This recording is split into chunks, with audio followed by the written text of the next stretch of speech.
அம்மா எதுக்கு இந்த ஊரில் நீ தனியாக இருக்க? அப்பா எல்லாம் எப்படி மேனேஜ் பண்ணுறனே தெரில. நான் எங்கடா தனியாக இருக்கேன்? சுற்றி நமக்கு தெரிஞ்சவங்க தான். கவர்மெண்ட் வேலை நிம்மதியாக போகுது. நீ என்ன இந்த மாதிரி நோய் நோய்னு பண்ணாமல் இருந்தால் போதும். இந்தா பார்த்துடா. அதெல்லாம் இல்லை, நீ வேலை செஞ்சது போதும். ம் நெக்ஸ்ட் டைம் நான் உன்னை கூட்டிகிட்டு போகிறேன். கூட்டிகிட்டு போகிறதெல்லாம் இருக்கட்டும், முதல்ல காஃபி குடி.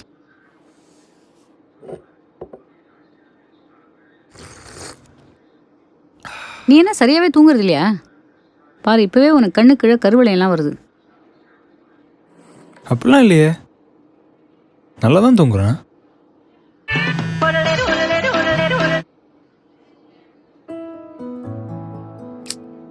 ஏதாச்சும் ஃபங்க்ஷன்னாலே வரமாட்டேன், இப்போ என்ன திடீர்னு?